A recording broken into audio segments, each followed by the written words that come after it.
अब तो जैसे वासुदेव चले हैं, यमुना जी के निकट आए हैं। यमुना ने देखा, आज प्रसन्न हो गई। यमुना ने कहा, कितनी बार मैंने गंगा जी से कहा एक बार श्री हरि के चरणों तक तो ले चलो। गंगा जी ने मुझको कभी नहीं ले गई। आज मैं धन्य हो गई कि आज मेरे तट पर स्वयं परमात्मा आ गए। यमुना किसका प्रतीक है? यमुना कर्म का प्रतीक है। किसका प्रतीक है? कर्म का। कर्म कथा रविनंदनी बनी।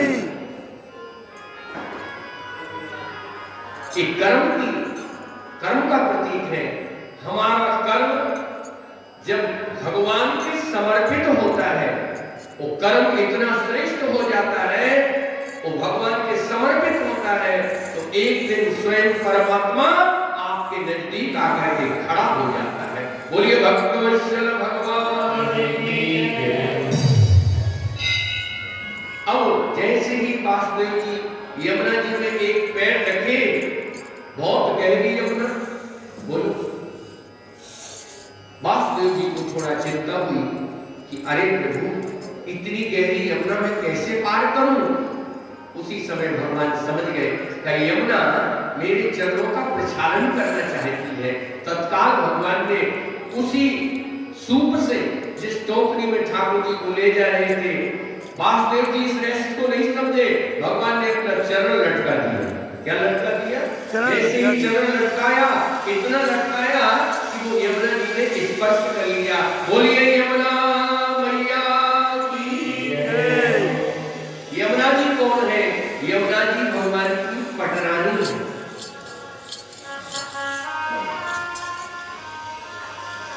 इनको कहते हैं कालिंदी। क्या कहते हैं? कालिंदी। ये ब्रज में जल के रूप में रहती है, वो द्वारिका में वो कालिंदी रानी के रूप में रहती है। ये सूर्य पुत्री है।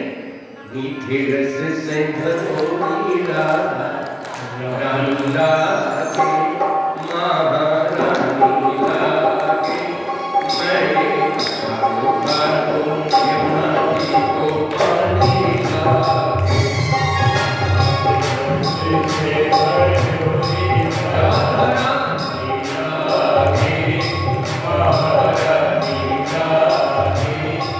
मैं खाओ खाओ यमुना जी को पानी लागे।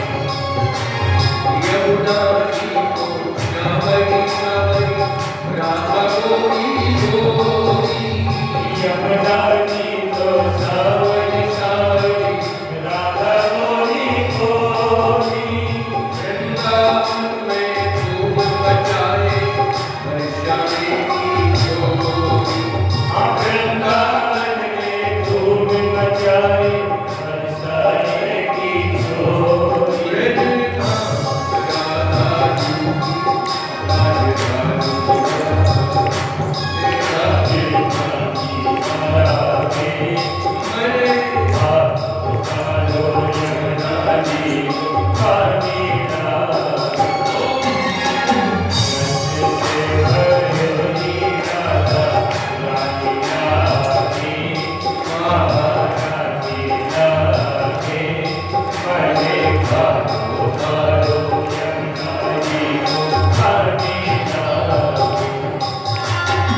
यमुना जी ने।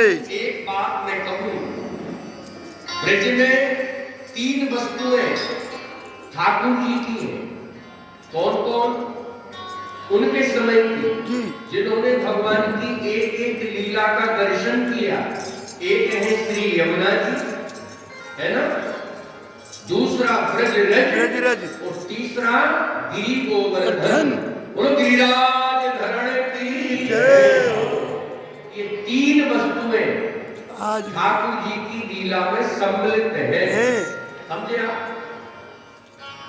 ब्रजरज, श्री यमुना जी और गिरिराज जी। आप पूरे भारतवर्ष के तीर्थ करके आइए, और आपने अगर गिरिराज जी की परिक्रमा नहीं की है तो आपका तीर्थ जाना अभी पूर्ण नहीं हुआ है। गिरिराज धरण की जय हो। जय राधे, जय राधे। सबसे पहले श्री यमुना जी ने भगवान के श्री चरणों का दर्शन किया है। वासुदेव जी गोकुल पहुंचे हैं, यशोदा के कक्ष में गए और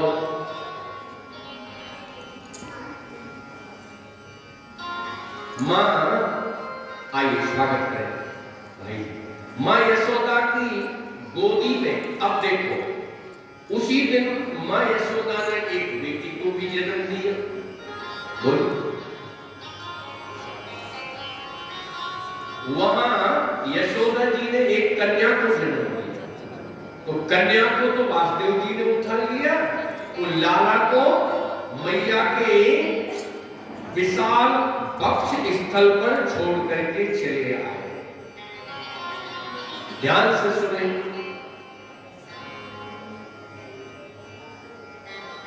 10 वर्ष तक वासुदेव ने कृष्ण का दर्शन नहीं किया। कितना लंबा विरह है, बोलो कितना लंबा विरह है। आज अपने नवजात बालक को, शिशु को, वो भी परमात्मा, कितना बड़ा हृदय होगा इनका। ध्यान से सुनिएगा, आज कोई व्यक्ति थोड़ी सी वस्तु त्यागता है तो हल्ला मचाता है। क्या मचाता है? हल्ला। कहीं कंबल वितरण होते हैं तो पूरे पेपरों में आ जाते हैं। क्यों नहीं? का सेठ जी ने कंबल वितरण किए, बोलो साल वितरण की, भोजन बांटा, कितनी एडवर्टाइज। अब पूरा धार्मिक कार्यकलाप एडवर्टाइज पर डिपेंड हो गया है। बुरा ना मानो, होली है, क्यों हो गया है कि नहीं? और मैं निवेदन करूं, धर्म की, दान की एडवर्टाइज नहीं करनी चाहिए। अधिक एडवर्टाइज दान की होती है तो वो दान का पुण्य उसी क्षण समाप्त हो जाता है। जीसस कहते हैं, जीसस कहते थे, दाएं हाथ ने दिया है तो बाएं हाथ को पता ना हो। क्या कहते थे? क्राइस्ट, दाएं हाथ ने दिया है तो बाएं को पता ना चले। सुन लीजिए, आपको पूरे शहर में अगर पता नहीं हुआ, क्यों नहीं, फिर दाने किस बात? बोलो, अगर पूरे शहर में ढिंढोरा नहीं पिटा तो दाने किस बात का साहब? आज बताइए, वासुदेव जी से बड़ा दानी त्यागी इस धरती पर कौन होगा, जो अपने, जिन्होंने इन नेत्रों से परमात्मा का दर्शन किया और आज भगवान को यशोदा की गोदी में छोड़ करके चले आए। उनके हृदय को पूछो, इतने वर्ष उन्होंने कैसे व्यतीत किए होंगे? क्या उनको कन्हैया की याद नहीं आती होगी? क्यों? बोलो, आप मंदिर जाते हैं, श्याम बाबा की कितनी बार याद आती है? सती के मंदिर जाते हो, कितनी याद आती है? और जिसने साक्षात परमात्मा को अपनी खोपड़ी पर बिठा करके चला हो, उसको भगवान की याद कितनी नहीं आती होगी? उनके त्याग की इस धरती पर, उनके त्याग के समान दुनिया में किसी ने त्याग ही नहीं किया। इसलिए तो भगवान ने उनको पिता बनाया। क्यों? ऐरे गहरे नत्थु गहरों को भगवान पिता नहीं बनाता है। जिनमें इतना त्याग का सामर्थ्य होता है, इतना धैर्य होता है, इतनी सहनशीलता होती है, भगवान अपना पिता उन्हीं को बनाते हैं।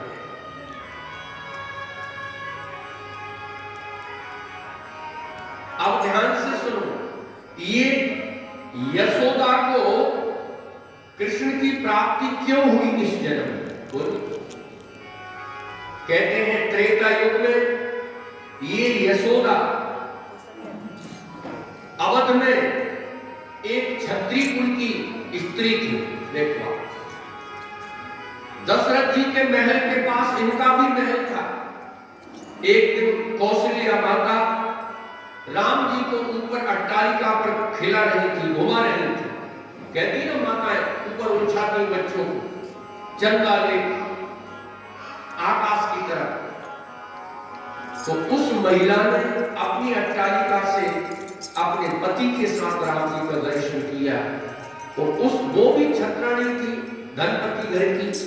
उसने अपने पति से कहा, एक कौशल्या कितनी भाग्यशाली है कि इनको राम जैसा पुत्र मिला। हे पतिदेव, मैंने सुना है ये परमात्मा है, क्या कभी ये मेरी गोदी में आएंगे? उसकी आंखों में आंसू थे। आज राम जी रोने लगे, उंगली बताने लगे। और जिस अट्टालिका पर वो रानी थी, दूसरे घर की महिला, उस घर में राम जी गए हैं, दौड़ करके उसके आंचल से लिपट गए। उसने राम जी को अपनी गोदी में उठाया और दोनों पति पत्नी ने संकल्प किया, अयोध्या छोड़ करके बद्रीनाथ आए हैं। और कहते हैं उन्होंने लंबे समय तक बद्रीनाथ में तपस्या की। और मरने के बाद वो दोनों पति पत्नी द्वापर में नंद और यशोदा हुए। इसलिए भगवान